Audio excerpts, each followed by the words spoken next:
Je peux intervenir sans prompteur, puisqu'il ne fonctionne pas. Je suis très heureux d'être ici avec vous, quoi qu'il arrive. Et je vais en fait parler en mon nom propre. Et je dirais que qui que ce soit qui s'occupe de ce prompteur, il a de gros problèmes. Merci.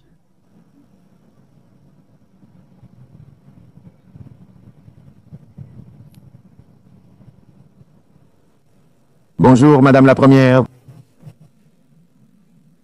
Madame Première Dame, merci beaucoup d'être réunie ici aujourd'hui. Madame la Présidente, Monsieur le Secrétaire Général, Première Dame des États-Unis, ainsi que mes délégués, ambassadeurs, dirigeants des pays du monde. 6 ans se sont écoulés depuis la dernière fois que j'ai pris la parole dans la salle de l'Assemblée Générale et que je me suis adressé à un monde prospère, un monde en paix. Depuis lors, l'instrument de la guerre a détruit la paix sur 2 continents. L'époque de calme et de stabilité a cédé la place à l'une des plus grandes crises de notre temps. Et aux États-Unis, il y a eu 4 années d'anarchie, de faiblesse et de radicalisme. Sous la dernière administration qui a conduit notre pays à une série de catastrophes, il y a 1 an, notre pays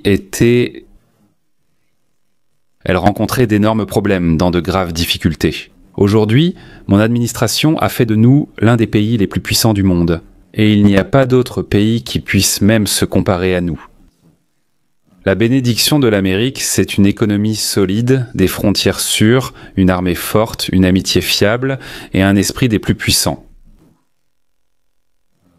Rien de comparable n'existe dans le monde. C'est l'âge d'or de l'Amérique. Nous renversons rapidement les problèmes économiques que nous avons hérités de l'administration précédente. Cela inclut la hausse des prix, le rythme record de l'inflation dont nous n'avions jamais entendu parler auparavant, que nous n'aurions jamais pu imaginer.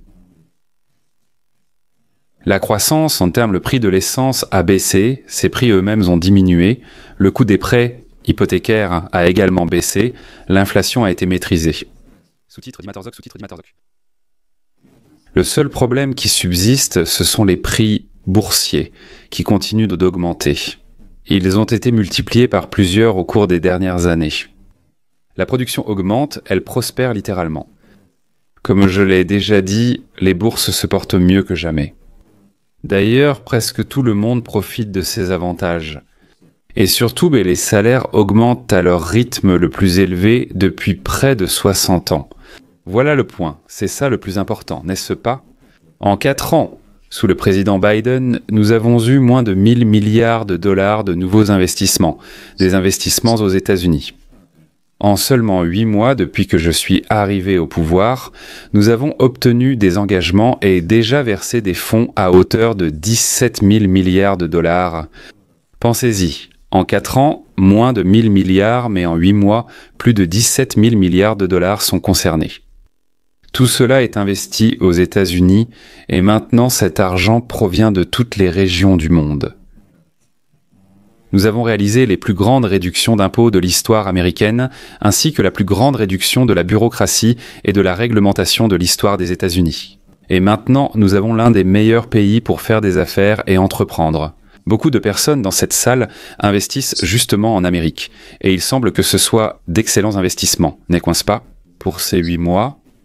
Mais le premier mandat, j'ai créé la plus grande économie du monde, nous avons la meilleure économie, il n'y en a jamais eu de meilleure et il n'y en a pas. Et maintenant, je fais la même chose, mais cette fois, elle est en fait encore plus grande et meilleure. Merci.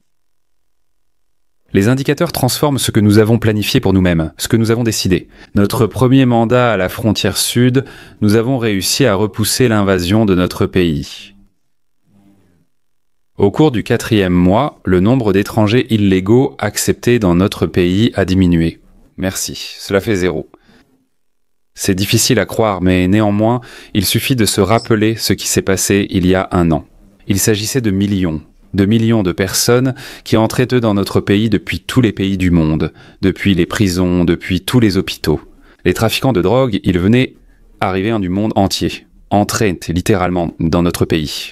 Et nous avions L'administration de Biden avait une politique de frontières ouvertes. C'est honteux. Ces personnes tout à coup traversaient en tartan illégalement les frontières d'un côté des États-Unis. Mais aujourd'hui, s'ils faisaient ça, ils iraient tuer ça en prison ou seraient renvoyés. Ou même quelque chose de pire pourrait vous arriver. Vous comprenez ce que je veux dire? Je tiens à remercier Salvador pour le travail professionnel réussi qu'ils ont accompli.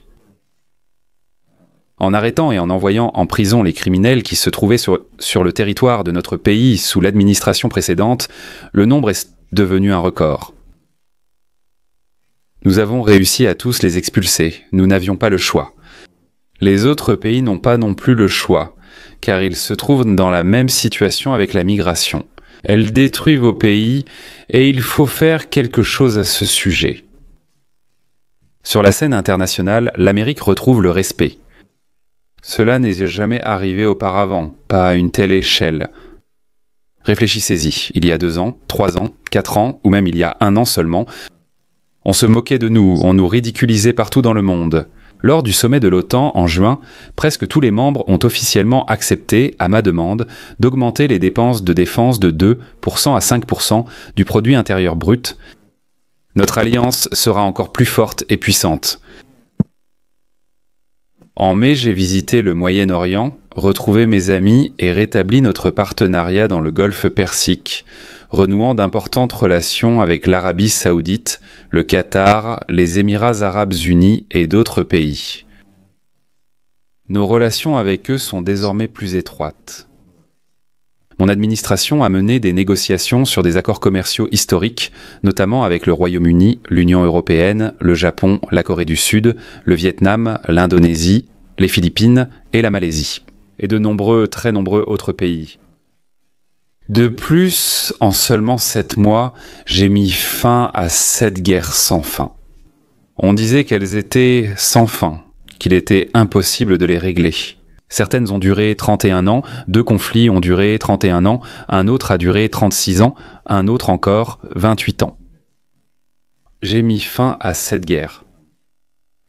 Dans tous les cas, ces guerres étaient menées et d'innombrables centaines de milliers de personnes mouraient. Elles étaient tuées. Cela concerne notamment le Cambodge, la Thaïlande, le Kosovo, la Serbie, le Congo et le Rwanda. C'est une guerre monstrueuse et cruelle. Le Pakistan et l'Inde, Israël et l'Iran, l'Égypte et l'Éthiopie, ainsi que l'Arménie et l'Azerbaïdjan. Il s'agit, la suite arrive, de toutes ces situations. Aucun président, aucun ministre par exemple, et d'ailleurs aucun pays n'a jamais rien fait de semblable, même de près. Et moi, j'ai réussi à le faire littéralement en 7 mois. Cela n'était jamais arrivé auparavant, rien de semblable n'avait jamais eu lieu. C'est un honneur pour moi de le faire et d'y parvenir. Malheureusement, j'ai dû m'en occuper. Au lieu que l'Organisation des Nations Unies le fasse, et malheureusement, dans tous ces cas, l'Organisation des Nations Unies n'a même pas essayé d'aider d'une quelconque manière. Dans aucun de ces cas, je suis intervenu à la fin de cette guerre. J'ai négocié avec les dirigeants de chacun de ces pays. Et jamais personne de l'Organisation des Nations Unies ne m'a appelé ni proposé d'aide pour conclure ces accords d'une manière ou d'une autre. Tout ce que j'ai reçu de l'Organisation des Nations Unies, c'est un escalator qui montait et qui s'est arrêté en plein milieu. La première dame, si elle n'était pas en si bonne forme, elle serait tombée. Mais comme vous le voyez, elle est en excellente forme. Moba est en fait en excellente forme. Eh bien, cette fois, le prompteur n'a pas fonctionné au début. Voici ce que j'ai reçu de l'Organisation des Nations Unies. Un escalator et un prompteur en panne. Merci beaucoup. Eh bien, d'ailleurs, ça fonctionne. Tout est déjà réparé. Merci. C'est simple. Tout est possible. Merci. Principe 5 suite. Je n'y avais pas pensé auparavant, car j'étais occupé à sauver des millions de personnes, à mettre fin à ces mêmes guerres. Mais ensuite, j'ai réalisé que l'Organisation des Nations Unies ne nous avait jamais aidés. En fait, j'y ai pensé après coup. Pas pendant que je menais ces négociations, d'ailleurs ce n'était vraiment pas facile. Et c'était bien le cas. Mais il faut se demander, quel est le but de l'Organisation des Nations Unies? J'attends cela. L'Organisation des Nations Unies a un potentiel énorme. En fait, j'ai toujours dit cela, l'Organisation des Nations Unies a un potentiel vraiment énorme. La suite. Mais elle ne l'exploite même pas de près. Du moins, pas pour l'instant. Pour l'instant, les mots semblent l'emporter sur les actes. Pour l'instant, ce ne sont que des paroles, et elles n'arrêtent maintenant pas la guerre. La seule chose qui le permettra, c'est l'action. Maintenant, après avoir mis fin à toutes ces guerres, après avoir négocié les accords d'Abraham, ce qui d'ailleurs était très important. Et pour cela, notre pays n'a même pas été félicité, eh bien cela n'a pas eu lieu. On disait que je méritais le prix Nobel de la paix pour chacune de ces réalisations. Mais de mon point de vue, la véritable récompense, ce sont les fils et les filles qui pourront grandir avec leur maman et leur papa. Parce que des millions de personnes ne seront plus tuées dans des guerres sans fin et sans gloire. Il ne s'agit pas d'une récompense, mais de sauver des vies. Des millions et des millions de personnes ont été sauvées parce que nous avons arrêté cette guerre. Nous travaillons, bien sûr, vous le savez, à développer cela. Au cours des années, du statut actuel et spirituel de l'astronomie. Je promets que vous, tous, camarades de classe ouvriers schizophrènes russes, avez décidé de façon amusante du sort de la Sibérie. Et vous avez eu des sols en marbre, vous avez eu des terrasses. Je vous ai tout donné de meilleur, des murs décorés.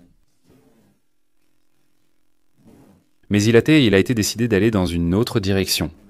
Je l'avais proposé, mais à un prix bien plus bas. Une autre décision a été prise. Mais j'ai compris qu'il ne comprenait tout simplement pas ce qu'il faisait. Quand il s'est agi de la construction, le concept même de construction était tellement erroné.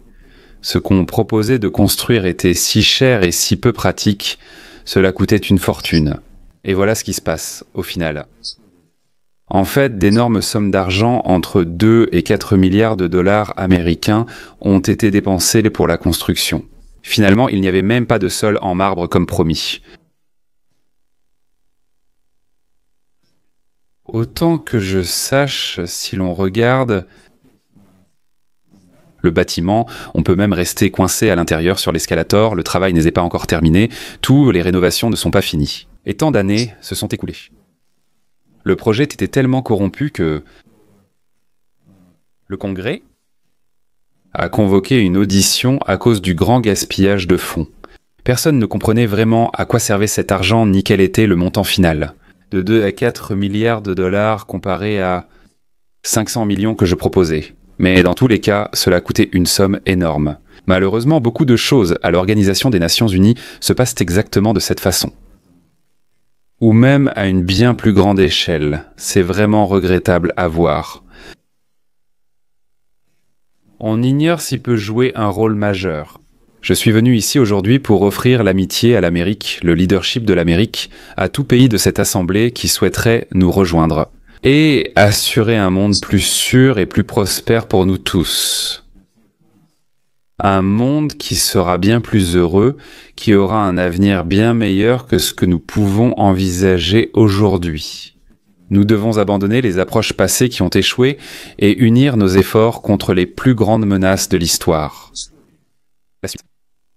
Il n'existe pas de danger plus grave pour notre planète que le type d'arme le plus meurtrier jamais conçu par l'homme.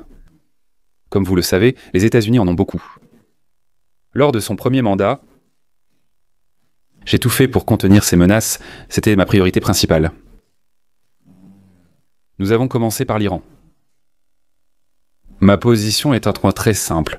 Le principal sponsor de l'artillerie dans le monde ne doit pas posséder l'arme la plus dangereuse. C'est pourquoi, peu de temps après avoir pris ce poste, j'ai appelé le guide suprême et je lui ai envoyé une lettre avec une offre généreuse.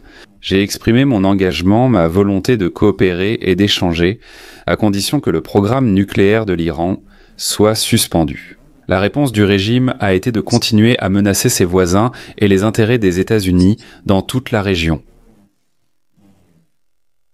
Dans ces magnifiques pays voisins se trouvent aujourd'hui de nombreux anciens commandants militaires iraniens. Pratiquement tous, en réalité, ne sont plus là. Ils sont morts. Il y a 3 mois, l'opération Marteau de minuit a été menée. Les bombardiers américains ont largué des bombes de 30 000 tonnes sur les principales installations nucléaires iraniennes. Elles ont été totalement détruites. Aucun autre pays sur Terre n'aurait pu faire ce que nous avons fait. Aucun autre pays ne possède la technologie nécessaire pour accomplir cela. Nous avons l'arme la plus puissante du monde. Bien sûr, nous ne voulons pas l'utiliser, mais nous avons fait ce que les gens voulaient, Fronan. Qu'a-t-on fait pendant 22 ans ? Le potentiel d'enrichissement de l'uranium de l'Iran a été détruit, mettant fin à la guerre de 12 jours entre Israël et l'Iran. Les deux parties ont accepté de cesser les hostilités. Comme vous le savez, j'ai également cherché à instaurer un cessez-le-feu à Gaza. Il faut être d'accord. Il faut le faire, il faut le faire. Le Hamas a malheureusement rejeté à plusieurs reprises des propositions de paix raisonnables. Nous n'oublierons pas le 7 octobre. Et certains ici cherchent à reconnaître unilatéralement l'État palestinien, alimentant ainsi le conflit. Mais c'est un cadeau bien trop important pour les terroristes du Hamas, après leurs atrocités. Ce serait une récompense pour ces actes monstrueux. Y compris le 7 octobre 2023, ils refusent de libérer les otages, de respecter le cessez-le-feu, de répondre à la proposition de cessez-le-feu. Au lieu de... Hamas a déjà tellement pris, ils ont déjà pris beaucoup, ils ont vraiment pris beaucoup. Mais au lieu de... Ceux qui veulent la paix le feront. Il faut s'unir. Car tous, sous le même message, libérez les otages tout de suite. Libérez simplement les otages. Merci.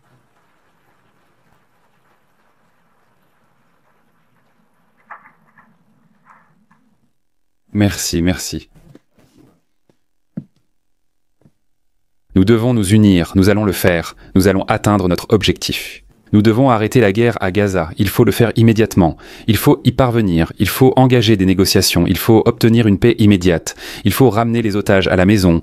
Tous les 20 otages à nous. Nous ne voulons pas 2 ni 4, nous les voulons tous. Avec Steve Witkoff, Marco Rubio et d'autres collègues, la plupart sont déjà rentrés à la maison. Nous nous sommes occupés de tous ces processus, mais j'ai toujours dit que le dernier serait le plus difficile. C'est exactement ce qui s'est passé. Nous devons les ramener maintenant. Nous ne voulons pas en ramener d'abord 2, puis encore 2, puis encore 3, non. Nous les voulons tous. Nous voulons qu'ils rentrent tous à la maison. Il y a également 38 corps à rapatrier. Les familles m'ont contacté, souhaitant récupérer les dépouilles d'un de leurs proches. Ils veulent les récupérer. Ils sont morts mais restent vivants pour ceux dont les enfants l'étaient hantent. Tout le monde travaille intensément pour arrêter les meurtres, en particulier sur le territoire de l'Ukraine. Avec les autres. J'aurais aimé penser que l'une des 7 guerres que je déclencherais serait justement celle-ci. Je pensais que ce serait le plus simple puisque j'ai toujours eu de bonnes relations avec le président Poutine. J'ai toujours pensé que ce serait le plus facile à faire. En guerre, on ignore toujours ce qui va arriver. Il y a constamment des imprévus et des surprises, bonnes ou mauvaises. Tout le monde pensait que la Russie gagnerait cette guerre en 3 jours. Mais cela ne s'est pas passé ainsi. Je pensais bien que ce serait une petite échauffourée, mais au final, la Russie n'a pas très bonne mine en ce moment. En fait, elle a l'air mal, peu importe ce qui se passe et ce qui va se passer. Ensuite, je croyais que ça arriverait en quelques jours. Ils se battent depuis plus de 3 ans. Ils tuent de 5 à 7 000 jeunes soldats, principalement des soldats, des deux côtés chaque semaine. De 5 à 7 000 jeunes morts, jusqu'à 7 000 jeunes soldats, des villes subissent des missiles et des bombes, mais ne disparaissent pas. Cette guerre n'aurait pas eu lieu si j'avais été président. Elle n'aurait jamais dû débuter. Voilà ce qu'est le leadership. Et que peut faire un mauvais leadership à notre pays ? Voyez ce qui est arrivé aux États-Unis et dans quel état nous sommes en si peu de temps. La seule question maintenant est combien de personnes vont encore mourir ? Les deux parties, la Chine et l'Inde, sont celles qui sont intéressées par cette guerre, puisqu'elles achètent du pétrole russe. Mais il est impardonnable que même les pays de l'OTAN n'aient pas cessé d'acheter des ressources énergétiques russes. Je n'aime pas ça. Ils financent en réalité la guerre contre eux-mêmes. Franchement, où a-t-on déjà vu ça? Dans le cas où la Russie n'est pas prête à conclure un accord, à accepter un cessez-le-feu, dans ce cas, les États-Unis sont tout à fait prêts. Imposer des tarifs très sérieux et puissants contre ceux qui sont les principaux responsables de ce bain de sang, je pense qu'ils le feront très rapidement. Mais pour que ces tarifs soient efficaces, les pays européens, vous tous ceux qui êtes ici présents, vous devez nous rejoindre et prendre exactement les mêmes mesures. Vous êtes bien plus proche d'eux. Entre nous, il y a au moins un océan. Mais vous êtes juste là-bas. L'Europe ne peut pas agir comme eux. Elle doit acheter pétrole et gaz à la Russie. Sous-titre d'Imatorzok. Ils combattent la Russie. C'est une honte pour eux. Et c'est une honte pour eux.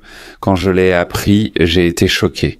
Mais il faut arrêter tous les achats de ressources énergétiques à la Russie, sinon nous perdons simplement notre temps. Envoin. Il faut en discuter. Nous en parlerons aujourd'hui avec tous les pays européens présents. Ils doivent probablement apprécier m'écouter quand j'en parle, mais je suis comme je suis. Je dis toujours les choses telles qu'elles sont, et ce que je pense. Il faut réduire les menaces d'utilisation d'armes. J'appelle tous les pays à nous rejoindre et à mettre fin au développement des armes biologiques, une bonne fois pour toutes. Les armes biologiques, les armes nucléaires, tout cela est horrible et monstrueux. Il est nécessaire de mettre fin au développement des armes nucléaires. Nous savons, vous savez, je sais, nous en parlons constamment. C'est important, mais ces armes sont très puissantes. Nous ne pouvons ni l'utiliser ni nous en servir, il ne faut pas le faire.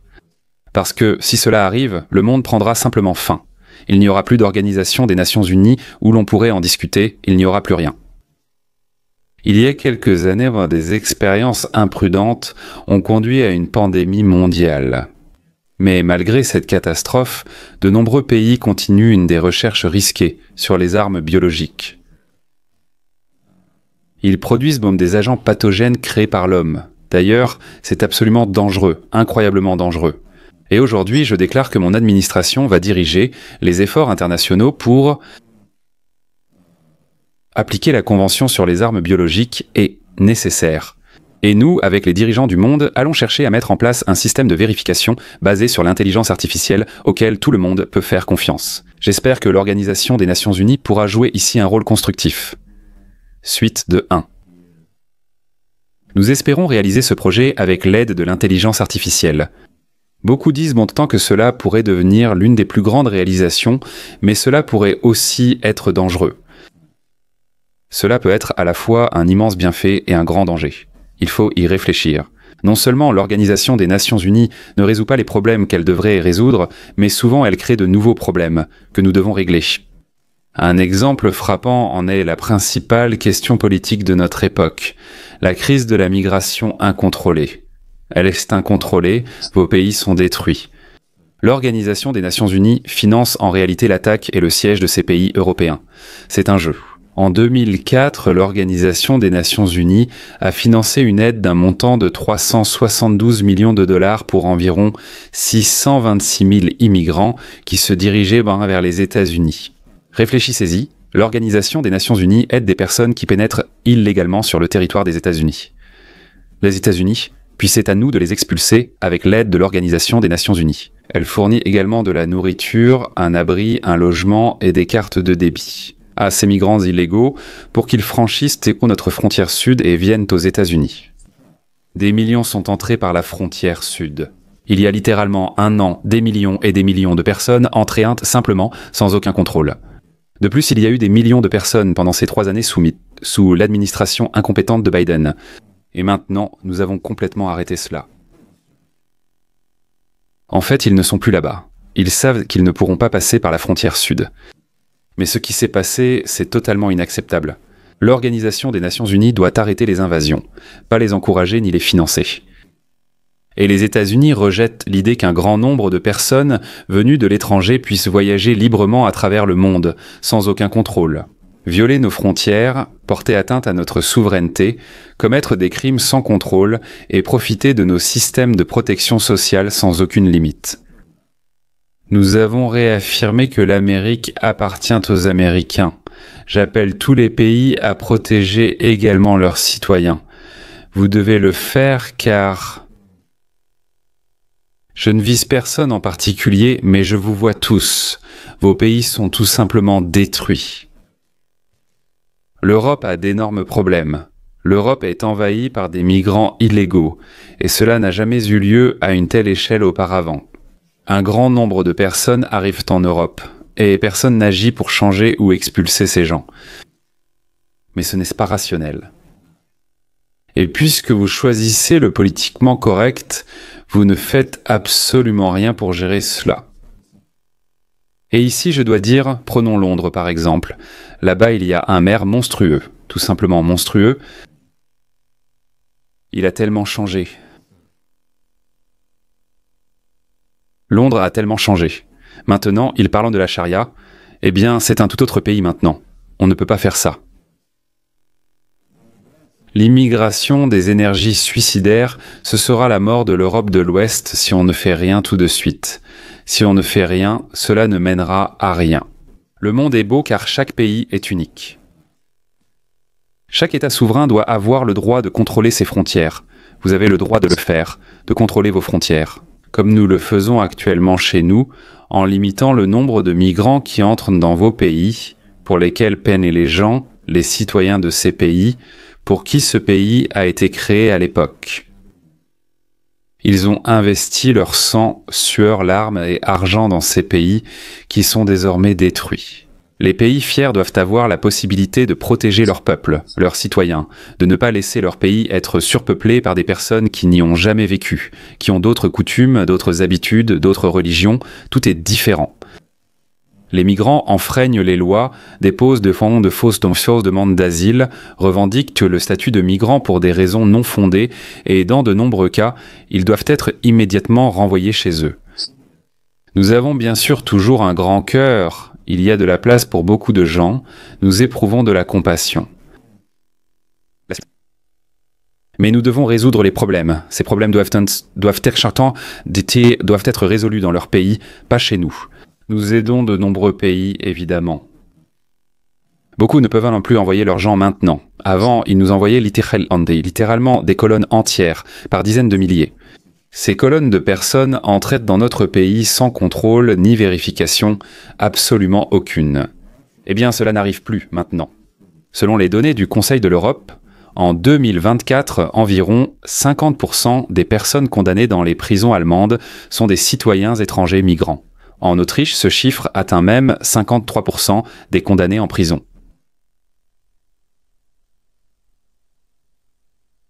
En Grèce et en Suisse, ce taux atteint 54%. La belle et magnifique Suisse, 72% des personnes en prison ne sont pas originaires de Suisse. Et lorsque les prisons sont remplies de demandeurs d'asile, c'est en quelque sorte considéré comme un acte de bonté. Voilà ce qui se passe en réalité. Et à cela, on répond par des crimes. Il faut mettre fin à cette expérience ratée des frontières ouvertes. Il faut y mettre fin tout de suite. Voilà ce que je veux vous dire. J'ai beaucoup d'expérience dans ce domaine. Vos standards iront en enfer dans ce cas. En Amérique, nous avons tout fait pour mettre fin rapidement à la migration incontrôlée. Dès que nous avons commencé à arrêter et à expulser tous ceux qui traversaient la frontière, dès que nous avons renvoyé les migrants illégaux de notre territoire, ils ont simplement cessé de venir chez nous. C'est en fait un acte humanitaire pour tous les participants à ce processus, car des milliers de personnes mouraient chaque semaine, des femmes étaient violées, et rien de tel ne s'était jamais produit auparavant. Des femmes étaient violées, battues, littéralement, pendant qu'elles se rendaient en dessous de chez nous. Et c'était un long chemin, un chemin terriblement difficile. C'était aussi une victoire historique contre la traite des êtres humains dans cette région. Ce que nous avons accompli est vraiment une victoire. Nous avons sauvé tant de personnes qui n'auraient tout simplement pas survécu à ce chemin, à cette route. Beaucoup mouraient tout simplement. Des cadavres ? Tout au long de ce chemin dans la jungle, les gens devaient traverser la jungle, la franchir. Et là-bas, il fait tellement chaud qu'il est tout simplement impossible de respirer. Les gens suffoqués, mourir là sur place. Il fait horriblement chaud, on ne peut pas respirer. Et là, il y a des cadavres partout. Nous avons sauvé beaucoup de personnes, sans les laisser mourir. Ce qui a été fait est magnifique, et le public américain l'approuve. J'en suis fier. Eh bien, aujourd'hui, nous avons les taux d'approbation les plus élevés, en particulier grâce à ce que nous avons fait avec la frontière et aussi avec l'économie. C'est aussi pourquoi la politique de Joe Biden favorisait les gangs et les trafiquants. De personnes, d'enfants, d'exactions, de prisonniers et condamnés du monde entier. L'administration précédente non plus n'a pas sauvé 300 000 enfants, plus de 300 000 enfants, de jeunes enfants qui étaient victimes de trafic, amenés sur le territoire des États-Unis avec la complaisance de Joe Biden. Beaucoup d'entre eux ont été violés, agressés, exploités, vendus. Et personne n'en parle, dans les fausses informations, rien n'est dit à ce sujet. Beaucoup de jeunes enfants ont disparu ou sont même morts. Nous en avons retrouvé beaucoup et les avons renvoyés. Nous continuerons à les rendre à leurs parents. Personne ne sait qui ils sont. Nous allons découvrir vos origines, élucider cela et les ramener chez eux. Et alors les mamans et les papas se précipiteront vers la porte. Ils pleureront, ils n'en croiront pas leurs yeux que leur petit-fils ou leur petite-fille est revenu ou revenu. Il y en a déjà presque 30 000 comme ça. Le trafic massif d'enfants est un mal absolu. Mais c'est exactement ce à quoi mène l'agenda mondial sur la migration. Voilà de quoi il s'agit. Comme vous le savez, aux États-Unis, l'administration Trump travaille sur ce sujet et nous continuerons à traquer les criminels qui créent dans ces problèmes. Et nous allons renvoyer 30 000 personnes, ou plutôt nous en avons déjà renvoyé 30 000, et nous allons continuer ce travail. Nous allons essayer de tous les retrouver. Malheureusement, 300 000 enfants ont disparu ou perdu la vie. À cause de ces bêtes qui ont commis cela, nous allons protéger nos citoyens, et c'est pourquoi moi. Nous travaillons pour faire face aux monstrueux cartels de la drogue qui font des ravages. Désormais, il est interdit de consommer de la drogue dans ces tribunaux. Le bateau qui arrive du Venezuela. Il ne sera plus possible d'agir ainsi. En fait, nous avons arrêté l'entrée de drogue dans notre pays par la mer. Nous ne connaissons pas leur drogue aquatique. Elle tuera des centaines de milliers de personnes. J'ai également inscrit ces cartels de la drogue violente sur les listes appropriées. Ils sont maintenant qualifiés d'organisations terroristes internationales, tout comme les groupes criminels. Mara Salvatrucha, 13 Tren de Aragua du Venezuela. D'ailleurs, ces groupes torturent, mutilent et tuent impunément.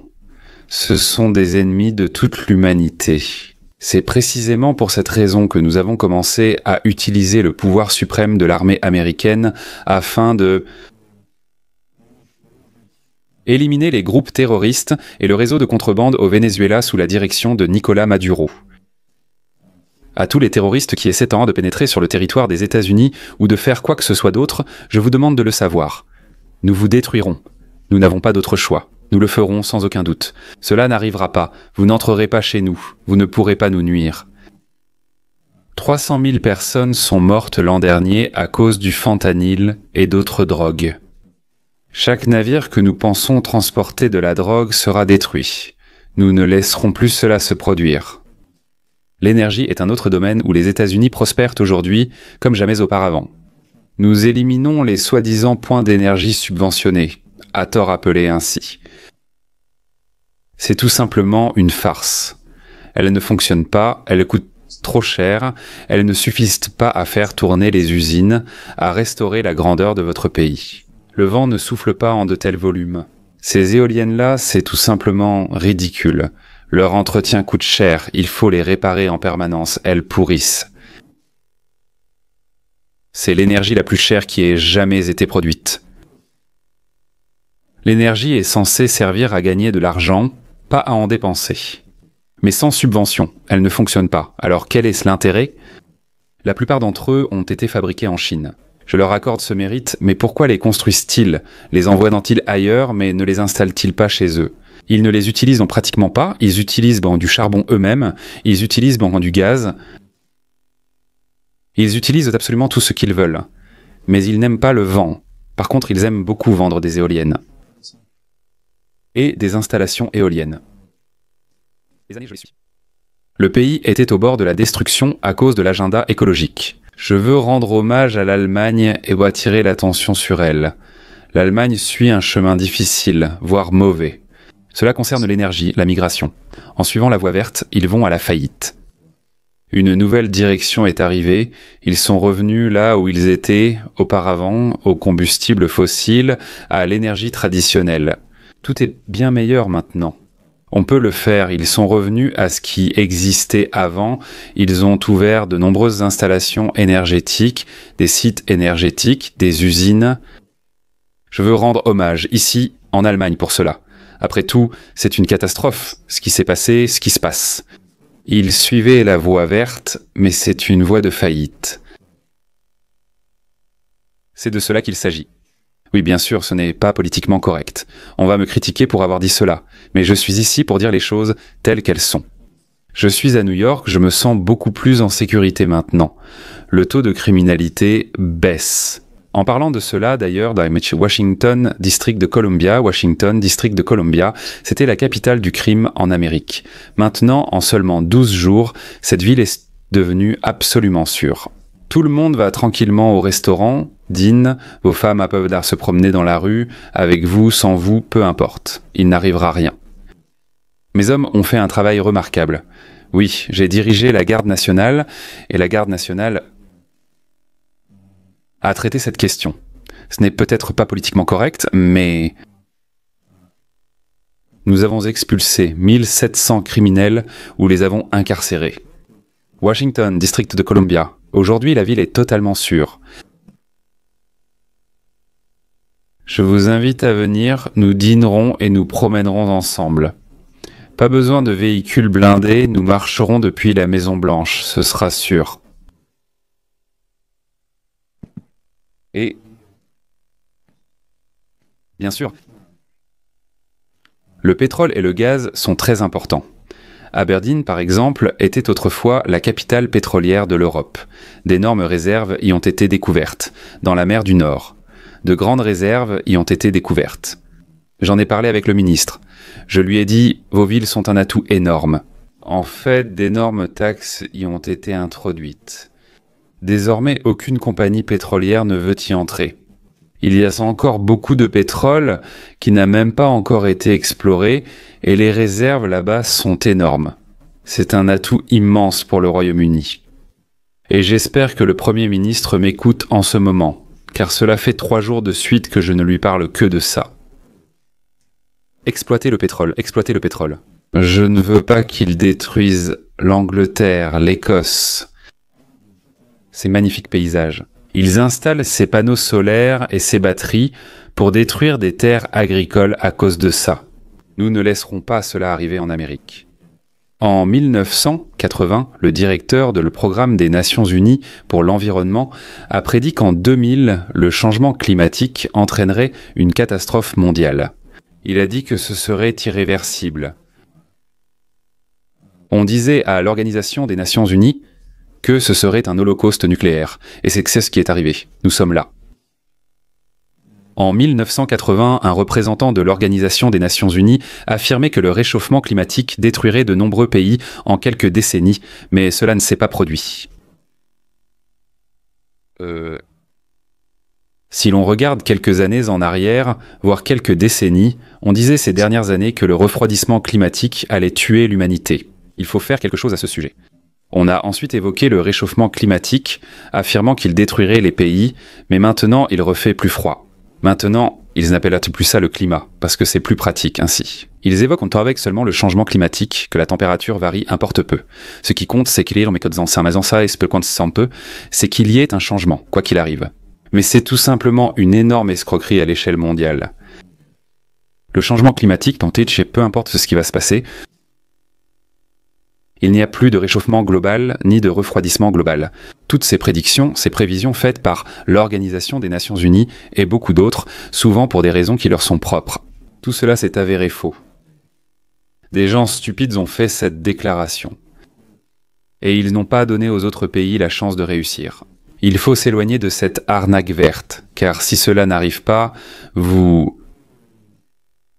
échouerez. Et c'est déjà le cas.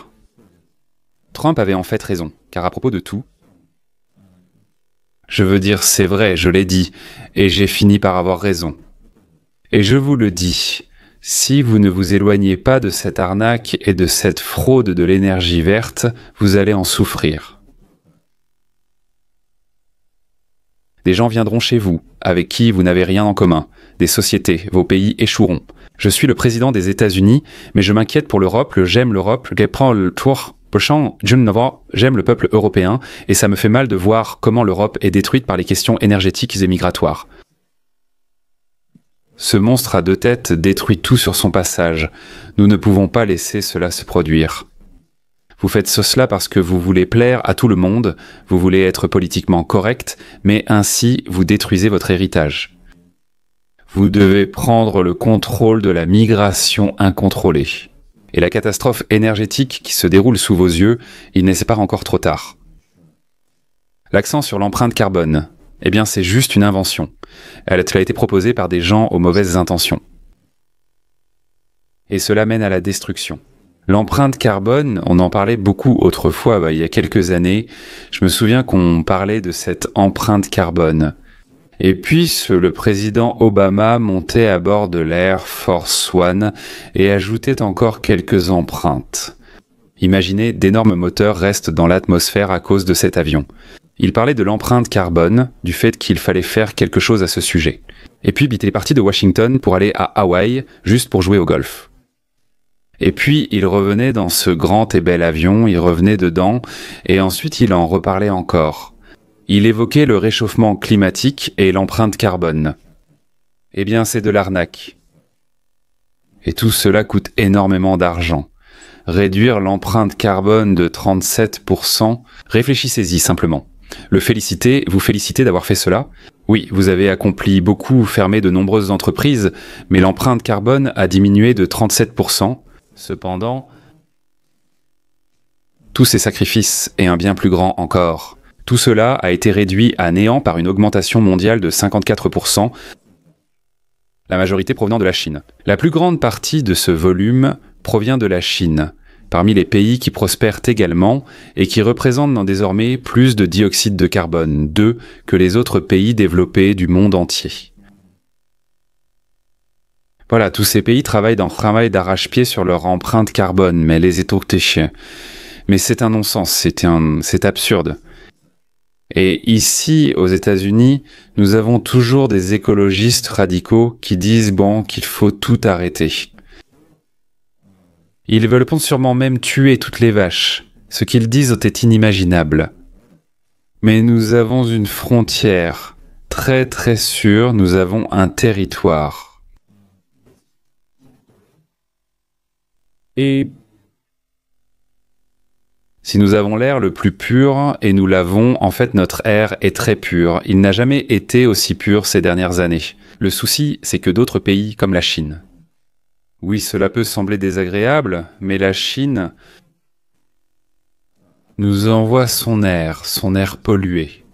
Et quoi que nous fassions, l'air est pollué, car cette pollution vient d'autres pays où l'air n'est pas aussi pur. Ces personnes défenseurs de l'environnement refusent de l'admettre. C'est la même chose avec les déchets. En Asie, les déchets sont jetés directement dans l'océan. Après 1 ou 2 semaines, ces déchets-là dérivent au large de Los Angeles, d'énormes quantités de déchets. On ne peut pratiquement rien y faire. Ils passent donc au large de Los Angeles, puis de San Francisco. Et ensuite, l'homme rencontre des problèmes simplement parce qu'il a jeté son mégot sur la plage. Tout cela est tout simplement de la folie. Et la principale conséquence de cette politique énergétique, c'est que nous n'aidons pas l'environnement. Nous faisons simplement une redistribution de la production et de l'activité industrielle. des pays développés qui suivent ces règles insensées vers les pays en développement qui en profitent énormément, ils se sont fait une fortune grâce à cela.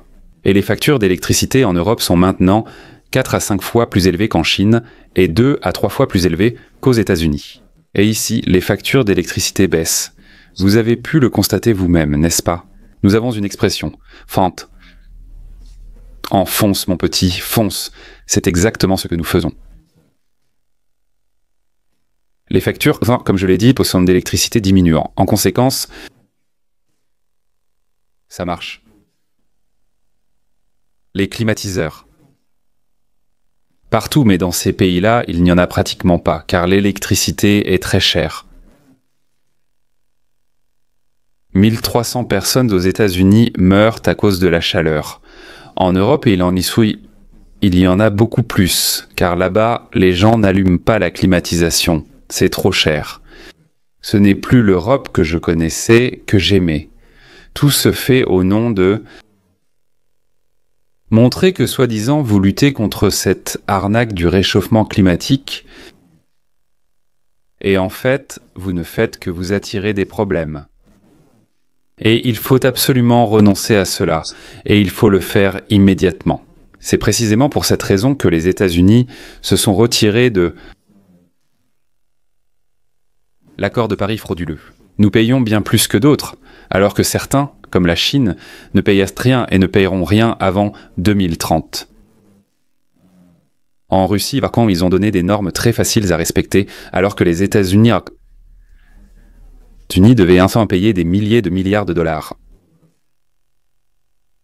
J'ai dit que c'était encore une arnaque. Le monde profitait des États-Unis, c'est indéniable, mais ce n'est plus le cas. Comme vous le savez, moi, j'ai proposé des décrets adaptés pour accroître la production d'énergie. Nous avons maintenant beaucoup de pétrole, bien plus que les autres pays.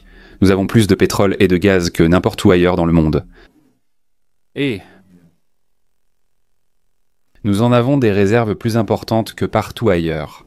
Le charbon aussi, j'ai mentionné un charbon de grande qualité, magnifique. Avant, il n'y en avait pas comme ça. J'en ai parlé à la Maison Blanche. Mais je n'ai jamais dit « pas la salle, c'est du charbon ». J'ai dit « charbon propre, beau charbon ». Ça sonne mieux, n'est-ce pas? Encore une fois, nous sommes prêts à fournir une énergie abordable à tout pays qui en a besoin, et la plupart d'entre vous en ont besoin. Nous exportons de l'énergie mondialement et sommes les principaux exportateurs de ressources énergétiques aux États-Unis. Nous voulons commercer, développer des liens commerciaux avec tous les pays, absolument tous. Nous voulons aider les pays, nous voulons les aider. Mais il doit y avoir de la justice et de la réciprocité. Les problèmes liés au commerce ressemblent à ceux liés au climat. Les pays qui respectent les règles, leurs usines sont détruites, c'est triste. Certains pays violent aussi certaines règles. C'est pourquoi les États-Unis appliquent actuellement des tarifs à l'égard de plusieurs pays. Et la plupart de ces tarifs nous ont été imposés pendant de nombreuses années, sans aucun contrôle, absolument. Nous avons utilisé les tarifs comme un mécanisme de protection, sous l'administration de Trump. Pendant le premier mandat, des centaines de millions de dollars de droits de douane ont été perçus et l'inflation restait très basse, comme aujourd'hui. La seule différence, Boris Bond, c'est que des centaines de millions de dollars arrivent désormais dans notre pays. C'est exactement ainsi que nous ferons tout pour que le système fonctionne, afin qu'il puisse assurer notre propre avenir. Nous utilisons aussi les tarifs pour protéger notre souveraineté et sécurité mondiale, même envers les pays ayant profité des anciennes administrations américaines pendant des décennies. Y compris les sous-titres d'Ima Torzok. Il s'agit de l'administration la plus incompétente et corrompue, celle de Joe Biden le dormeur.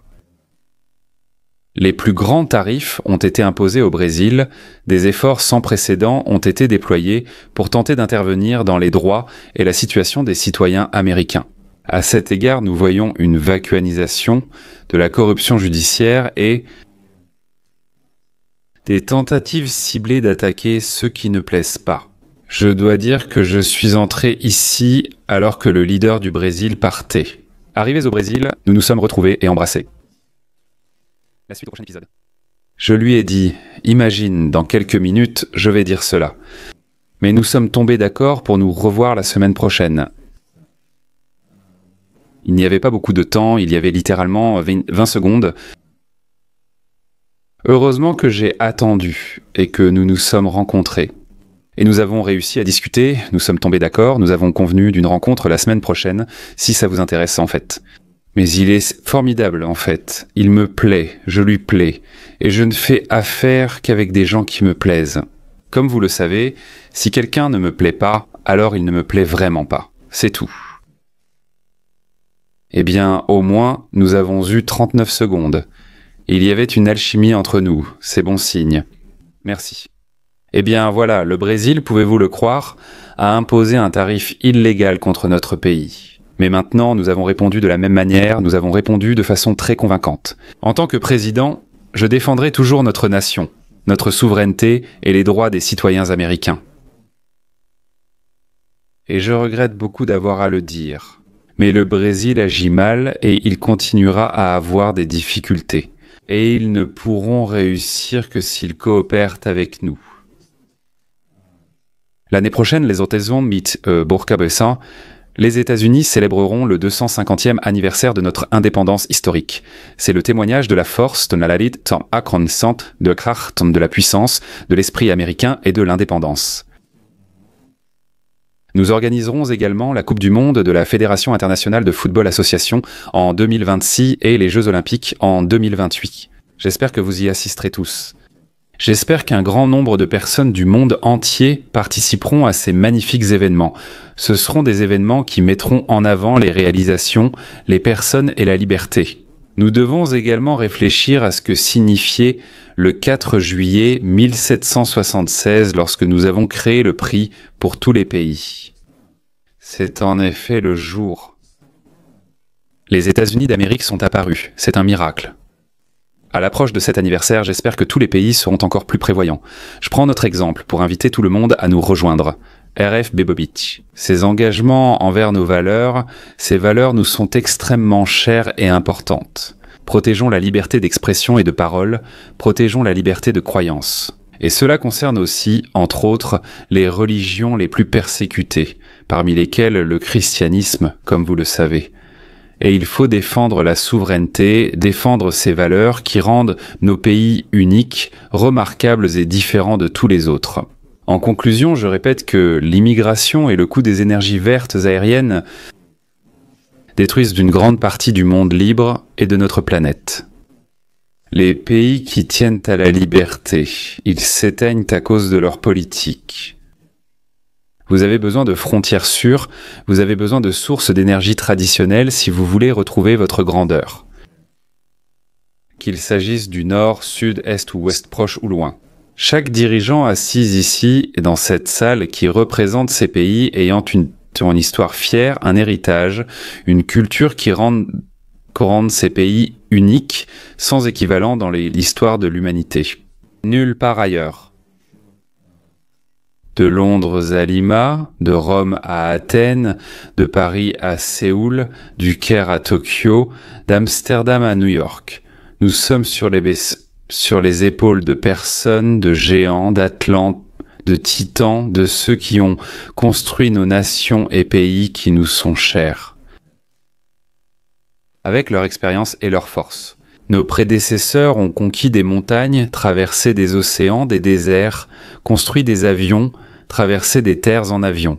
Ils ont mené d'innombrables batailles, se sont exposés aux dangers et ils étaient en soldats, agriculteurs, ouvriers, explorateurs, patriotes, pionniers. Ils ont construit un grand nombre de villes, apporté des idées dans l'industrie, la production, transformé de petites îles en de puissants empires. Le pouvoir de tout cela. Ils étaient les défenseurs de leur peuple. Ils n'abandonnaient jamais et ils ne cédaient point jamais à la pression et leurs valeurs ont défini notre identité nationale. Leurs conceptions, leurs visions ont aidé à forger notre puissante destinée. Chacun dans cette salle en fait partie à sa manière. Chacun de nous a hérité des actions, des mythes, des triomphes, des légendes de nos fondateurs, de nos héros qui nous ont montré la voie. Nos prédécesseurs ont tout donné et tout sacrifié pour leur patrie. Ils l'ont défendue avec fierté, avec leur sueur, leur sang, leur vie et leur mort. Et aujourd'hui, il est important de protéger les nations qu'ils ont créées, les pays qu'ils ont fondés. Chacun de nous doit le faire. Remplissons ensemble notre devoir sacré envers nos citoyens, envers notre peuple. Protégeons nos frontières, assurons leur sécurité et préservons leur culture, héritage, trésors et traditions. Et nous allons lutter, lutter, lutter pour nos rêves importants, nos aspirations, pour notre liberté qui nous est chère, pour l'amitié, pour ce magnifique concept. Rassemblons nos efforts pour que Dima Torzok réalise les sous-titres. Notre planète était grande et magnifique. Nous vivons tous ici dans un monde unique, plus riche et beau que jamais. C'est possible, cela peut arriver, cela arrivera, j'espère que cela arrivera. Commençons dès maintenant, juste à cet instant précis. Nous pourrons rendre nos pays meilleurs, plus sûrs, plus beaux. Nous prendrons soin de nos gens, de nos peuples. Merci beaucoup, que Dieu vous bénisse, que Dieu bénisse les pays du monde. Merci, au revoir.